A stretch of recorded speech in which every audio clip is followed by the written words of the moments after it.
Assalamualaikum warahmatullahi wabarakatuh. Perkenalkan, saya Rio Tonta Saputra, mahasiswa Sekolah Tinggi Ilmu Kesehatan Indonesia Maju, Prodi S1 Keperawatan semester 4.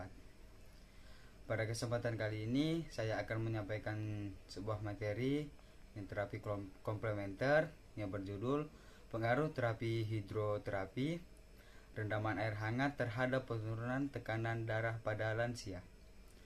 Baiklah, langsung saja kita masuk ke dalam inti videonya.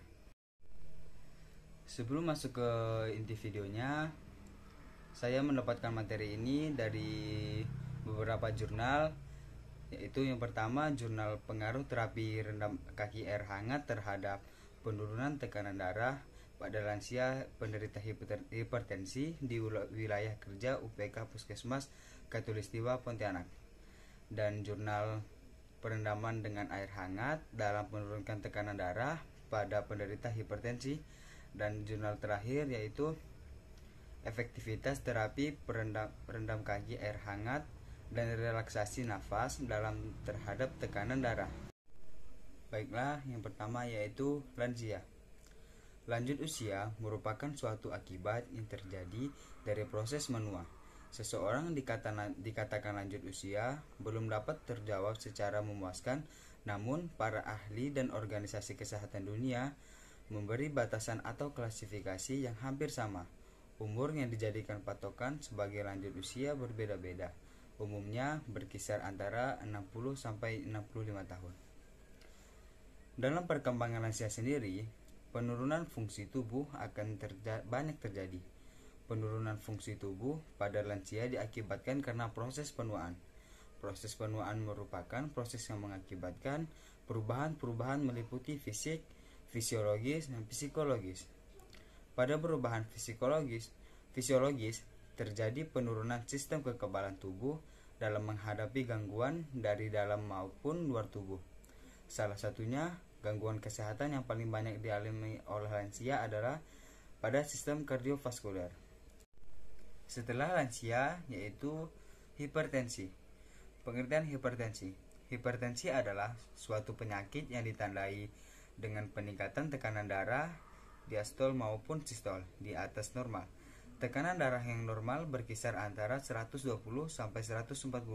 Untuk tekanan sistol dan adalah 80 sampai 90 untuk tekanan diastolnya.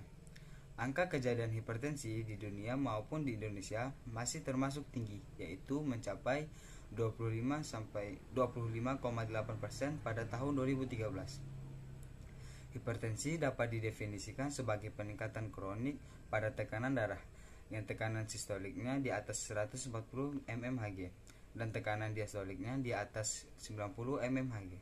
Menurut WHO, batas normal tekanan darah adalah 120 sampai 140 mmHg tekanan sistolik dan 80 sampai 90 untuk tekanan diastoliknya. Seseorang dinyatakan mengidap hipertensi bila tekanan darahnya di atas 140 per 90 mmHg. Hipertensi juga dapat menimbulkan banyak komplikasi terhadap organ-organ vital seperti jantung, otak, ginjal, dan paru-paru.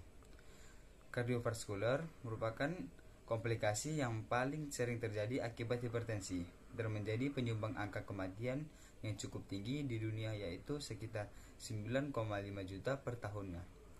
Seseorang yang hipertensi akan mengalami keluhan seperti sakit kepala, pandangan kabur, sering berkemih, bahkan kadang-kadang terjadi pembengkakan akibat tekanan kapilernya. Di tahun 2020, sekitar 1,56 miliar orang dewasa akan hidup dengan hipertensi. Hipertensi membunuh hampir 8 miliar orang setiap tahun di dunia dan hampir 1,5 juta orang setiap tahunnya di kawasan Asia Timur sampai Selatan. Sekitar sepertiga dari orang dewasa Asia Timur sampai Selatan menderita hipertensi, menurut WHO pada tahun 2015. Selanjutnya yaitu gejala hipertensi. Keluh-keluhan yang biasa dialami penderita hipertensi adalah yang pertama yaitu sakit kepala, perasaan gelisah, merasa jantung berdebar-debar dan merasakan pusing, dan penglihatan atau pandangan menjadi kabur, rasa sakit pada bagian dada, dan mudah lelah. Jenis dan penyebab hipertensi. Jenis hipertensi dibedakan menjadi dua, yaitu hipertensi primer dan hipertensi sekunder. Yang pertama yaitu hipertensi primer. Hipertensi primer dapat dialami oleh semua kalangan usia, tetapi paling sering terjadi pada usia parubaya. Penyebab hipertensi primer belum diketahui pasti. Berikut beberapa faktor yang dapat berkontribusi sebagai penyebab hipertensi primer.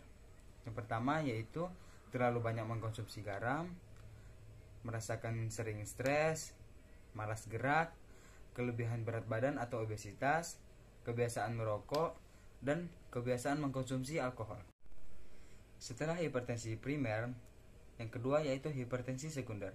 Hipertensi sekunder cenderung muncul secara tiba-tiba, dapat menjadi penyebab tekanan darah melonjak lebih tinggi dibandingkan hipertensi primer. Berikut beberapa kondisi dan obat-obatan yang bisa jadi penyebab hipertensi atau tekanan darah tinggi sekunder. Yang pertama yaitu sleep apnea, yang kedua masalah ginjal, yang ketiga tumor pada kelenjar adrenal, gangguan tiroid, dan terakhir yaitu ada riwayat diabetes. Terapi yang digunakan untuk meredakan hipertensi yaitu terapi hidroterapi. Ada dua cara untuk menurunkan tekanan darah, yaitu dengan farmakoterapi dan non-farmakoterapi. Farmakoterapi atau dengan menggunakan obat-obatan kimia merupakan cara yang dianggap ampuh dalam menurunkan tekanan darah. Namun, cukup banyak masyarakat yang merasa takut akan komplikasi ditimbulkan oleh obat hipertensi tersebut, sehingga banyak pula masyarakat yang kini beralih ke terapi non-farmakoterapi, seperti obat herbal maupun terapi-terapi tradisional lainnya. Salah satu dari sekian banyak terapi tradisional yang ada yakni menggunakan terapi rendam air hangat atau terapi alternatif komplementer, hidroterapi. Hidroterapi atau terapi hidroterapi dapat menurunkan tekanan darah jika dilakukan secara rutin. Jenis hidroterapi antara lain adalah mandi air hangat, mengompres, dan merendam kaki dengan air hangat. Secara ilmiah, air hangat mempunyai dampak fisiologis bagi tubuh. Pertama, berdampak pada pembuluh darah, di mana hangatnya air membuat sirkulasi darah menjadi lancar. Rendam air hangat bermanfaat untuk vasodilatasi aliran darah, sehingga diharapkan dapat mengurangi tekanan darah. Salah satu cara untuk menurunkan tekanan darah adalah dengan terapi rendam air hangat. Merendam bagian tubuh ke dalam air hangat dapat meningkatkan sirkulasi, mengurangi edema, meningkatkan relaksasi otot. Air dimanfaatkan sebagai pemicu untuk memperbaiki tingkat kekuatan dan ketahanan terhadap penyakit. Pengaturan sirkulasi tubuh dengan menggunakan terapi air dapat menyembuhkan berbagai penyakit seperti demam, radang paru-paru, sakit kepala, dan insomnia atau susah tidur.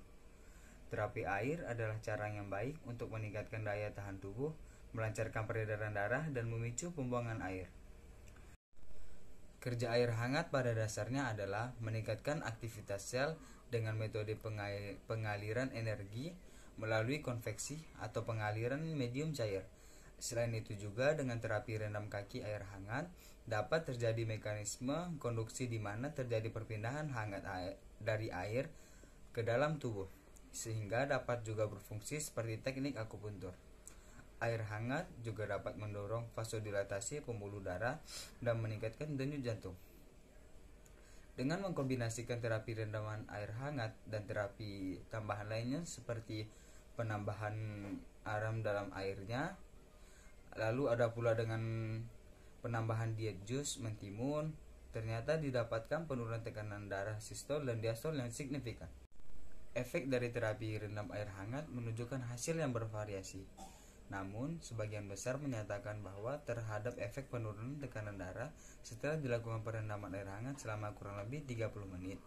Selain menggunakan terapi ini, dapat juga dikombinasikan dengan terapi komplementer lainnya seperti diet jus mentimun, seledri, dan lain-lain agar efek yang diinginkan lebih cepat tercapai. Baiklah, sekian penjelasan dari saya. Kurang lebihnya mohon maaf. Wassalamualaikum warahmatullahi wabarakatuh.